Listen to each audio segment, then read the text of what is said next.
ကြားလာကြပါတော့ဂုံတေရှိလူကြီးမင်းများကဘာအထိခြေရှားမဲ့မဟာကဝိရှင်များနဲ့တဘာပတိဝေများဖွဲ့တဲ့ဒီအမတ်ပင်မဲ့ဒိုင်လူကြီးများကျောင်းအုပ်ဆရာမကြီးဆရာဆရာမများနဲ့တကွာကျောင်းသားကျောင်းသူများအားလုံးကိုပဒုံမာရွှေကြပန်းတကားရင်ဆက်ကလေးများပမာ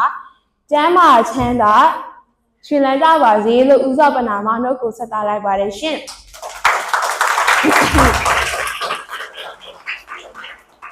ကျမရဲ့မိတ်ဆက်စကားကိုခက်လက်လန်းကကျေတာယာတွေစီကနေစတင်ပြစေရှင်တင်ပြရဝဲကျေများကျွေအိမ်မက်ဝဲစိတ်ကူတွေအနာဂတ်ကိုအောင်မြင်ချိုးဝိရိယကိုလက်ဆုပ်ကင်လို့အ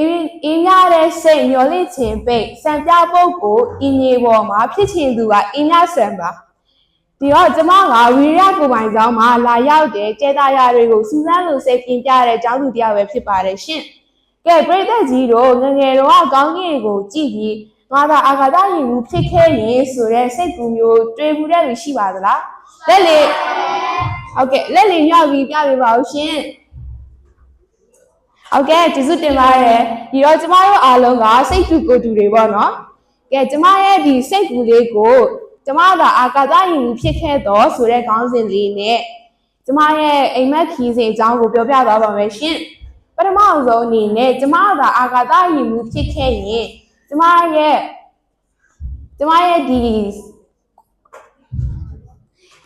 ့ဒီဘောနော်အခက်ခဲတွေကိုဖြတ်တန်းခဲ့တဲ့ကိုပိုင်အတွေ့အကြုံလေးတစ်ခုကိုအရင်ဆုံးပြောပြချင်ပါတယ်ရှင်အမှန်တိုင်းပြောရရင်ကျမငငယ်လေးကလေးကနေအားနေပြီးတော့အမြဲတမ်းကြောက်ရွံ့ရတဲ့ဘာသာရပ်တစ်ခုရှိပါတယ်ရှင်အဲ့ဒါတော့ပြည်သက်ကြီးတို့အလွယ်တကူပဲခံမှန်းနိုင်မယ်ထင်ပါတယ်တင်ချာပါပဲဒီတော့တင်ချာကိုငငယ်လေးကလေးကနေကျမတွက်သလောက်လဲ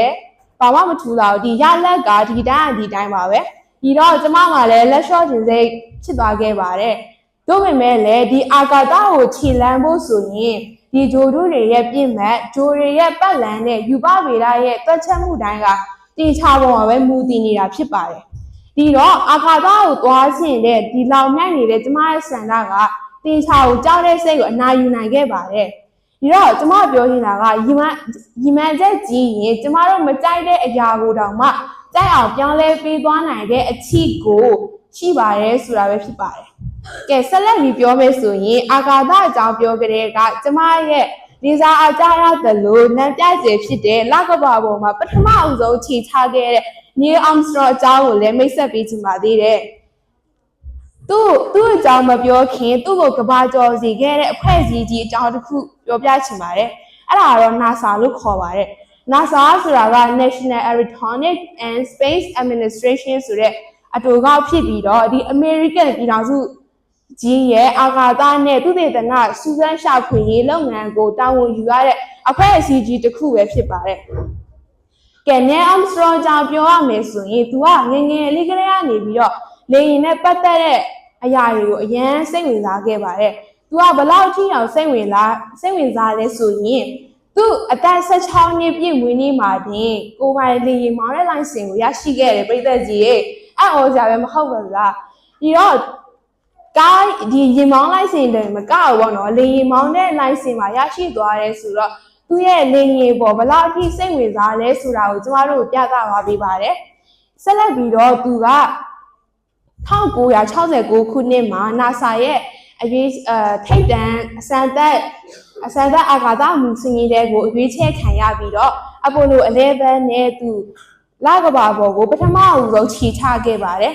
ဒီတော့သူရဲ့ဒီရဲစွမ်းတဲ့တက်တိနဲ့ဒီလောက်ရက်တွေကဆိုရင်ကျမတို့ကိုအဲ့လိုကျမတို့နှလုံးသားကိုလောက်ခတ်စေရင်ဒီမကဘူးဘလို့အခက်ခဲမျိုးပဲကြုံလာကျမတို့ရင်ဆိုင်ဖြေရှင်းနိုင်တယ်ဆိုတဲ့သဘောနဲ့စိတ်ခွန်အားပေးနိုင်ပါတယ်မြန်မာစကားပုံနဲ့ပြောရမယ်ဆိုရင်တောင်ကြီးဖွာအောက်လိုပါပဲရှင်ဆက်လက်ပြီးတော့ဒီအာဃာတရင်မှုဖြစ်ဖို့ဆိုတာကလွယ်ကူတဲ့အရာမဟုတ်ပါဘူးဒီတော့အာဃာတရင်မှုဖြစ်ဖို့ဆိုရင်လိုအပ်ချက်ပေါင်းများစွာရှိပါတယ်အဲ့ဒီနေရာမှာအရေးကြီးသောလိုအပ်ချက်၃မျိုးကျွန်မပြောပြချင်ပါတယ်ပထမဆုံးအနေနဲ့ကတော့ပညာရေးပါပညာရေးမှာဆိုရင်ဒီသိပ္ပံနည်းပညာအင်ဂျင်နီယာနဲ့သင်ချဘာသာမှာထူးချွန်ဖို့လိုအပ်ပါတယ်ဒုတိယအနေနဲ့ကတော့ကျမတို့စိတ်ပိုင်းဆိုင်ရာနဲ့ကိုယ်ပိုင်းဆိုင်ရာကြံ့ခိုင်ဖို့လိုပါတယ် အာဃာတတွေကိုခကြီးထွက်တယ်ဆိုတာကျမတို့အိမ်နဲ့လာနဲ့ချီခွဲခွာရပါတယ်နောက်ပြီးတော့ဒီလေထုမရှိတဲ့အတွက်ကျမတို့ခနာကိုဒီရှင်းချိန်နိုင်ဖို့ရယ်ပြီးတော့ကျမ်းမာဖို့အဲ့လိုမျိုးလေ့ကျင့်ရေးတွေဆင်ရတာမျိုးရှိပါတယ်ဒီတော့ဒီလိုအပ်ချက်ကဆိုရင်တော်တော်လေးကိုအရေးပါပါတယ်နောက်ဆုံးလိုအပ်ချက်အနေနဲ့ကတော့ကျွမ်းကျင်တဲ့အတွေ့အကြုံပဲဖြစ်ပါတယ်အတွေ့အကြုံမရှိဘဲနဲ့အရာတစ်ခုခုကိုလုပ်မယ်ဆိုရင်အောင်မြင်နိုင်မယ်ထင်လားဟုတ်ပါတယ်အဲ့ဒီအတိုင်းပါပဲဒီတော့ကျမတို့တွေကအတွေ့အကြုံအများကြီးကိုယူပြီးတော့မှသာလေကျမတို့လုပ်မယ့်အရာကိုဒီဇိုင်းမမတ်လုပ်မှသာအောင်မြင်မှုရရှိနိုင်မယ်ဖြစ်ပါတယ်ကျမကအာဃာတရင်မှုဖြစ်ခဲ့မယ်ဆိုရင်ကျမမှာညီမချက်လေးရှိတယ်ပေါ့နော်အဲ့ဒီထဲမှာကျမနိုင်ငံနဲ့ဒီလာမဲ့မျိုးဆက်တစ်တွေအတွက်ကိုအကျိုးပြုဖို့ပါပဲကျမတို့နိုင်ငံကပထဝီဆိုင်ရာမြေပုံရကြည့်မယ်ဆိုရင်အင်အားကြီးတဲ့နိုင်ငံတွေနဲ့ပဲဝင်ရင်ထားတဲ့နိုင်ငံသေးလေးတစ်ခုဖြစ်ပါတယ်ဒီတော့သူများနဲ့ရင်ပေါင်တန်းနိုင်အောင်ကျမနိုင်ငံကိုတူတက်အောင်ကျမပြုလုပ်ဆောင်ရွက်သွားမယ်အာဃာတတွေမှာပြည်လေရောက်ရှိတဲ့ခါမှာလည်းဒီဗဟုသုတတွေကို social media platform တွေဒါမှကပဲစာအုပ်တွေဖြန့်ဝေပြီးတော့ကလေးငယ်တွေကိုလည်းမျှဝေချင်ပါသေးတယ်ဒီတော့ကျမရဲ့အိမ်မက်ကကျမအတွက်ဘလောက်အရေးပါပြီးထိုးမြင်လဲဆိုရင်တချင်းစာသားလေးတစ်ခုနဲ့မိတ်ဆက်ပေးခြင်းပါတယ်အာကာသနဲ့ငါမြဖို့ပြေးထွက်သွားခြင်းတဲ့လေဟောင်းစီရဲ့ငါစိတ်ကူချိုးစိတ်ခွဲရဲ့ကဲဒီချင်းစာသားလေးတိုင်းပဲပေါ့နော်ကျမအတွက်ဘလောက်ပဲခက်ခဲဘလောက်ပဲကြိုးစားရကျမကြိုးစားပြီးတော့အကောင်းဆုံးအောင်မြင်အောင်ကောင်းထည့်ပေါ်သွားမှာပဲဖြစ်ပါတယ်ရှင်ဆက်လက်ပြီးတော့ကျမတို့ဒီနေလုံးကိုဒီနေဝဟိုပြုပြီးတော့လက်ပတ်နေတဲ့ဂျိုကြီးရှစ်လုံးရှိတယ်ဆိုတာပြိတ္တကြီးတို့လည်းသိမယ်ထင်ပါတယ်ကဲဂျိုကြီးဟာတစ်ခုနဲ့တစ်ခုသူတို့ရဲ့ပင်ကိုထူခြားချက်တွေရှိတယ်ပေါ့နော်အဲ့ဒီတဲကမှကျမကိုအစွဲဆောင်ဆုံးကတော့စေတန်ဂျူပဲဖြစ်ပါတယ်ရှင်သူကဆိုလို့ရှိရင်ဒီလက်စွပ်ကွေးပုံစံရဲ့ရေခဲတွေကြောက်တုံးတွေနဲ့ဖွဲ့စည်းထားတဲ့ပုံစံကဒီစัจ java ရာကိုအံ့ဝယ်ဖြစ်အောင်ပြုလုပ်နိုင်တဲ့ဂျိုတစ်ခုလို့လည်းပြောလို့ရပါတယ်ရှင်အာဃာတရင်မှုတရားအနေနဲ့ကျမလက်စွပ်ကွေးတွေရဲ့မူလစင်းမြစ်ဖြစ်တဲ့နေရာကိုတွားရောက်စူးစမ်းချင်ပါသေးတယ်နောက်တစ်ခုအနေနဲ့ကျမတို့လူငယ်လူကြီးတွေလာမကောက်ကလေးတွေမှာပါရေပန်းစားပြီးအမေးများတဲ့မိကုန်းရှိပါတယ်အဲ့ဒါကတော့ UFO တို့ alien ဆိုတဲ့ထူးဆန်းတဲ့အကောင်တွေကတကယ်ပဲရှိတာလားပေါ့ဒီအဖြေတွေကိုဒီမိကုန်းတွေကိုဖြေကြားပေးဖို့တက်တည်ထောက်ထားပြည့်စုံတဲ့အဖြေမရှိသေးပါဘူးဒီတော့ကျမကဒီမိကုန်းရဲ့အဖြေကိုရှာဖို့တေချာပေါ့တွားရောက်လေ့လာခဲ့မှာပါအခုလက်ရှိသိပ္ပံပညာရှင်တွေ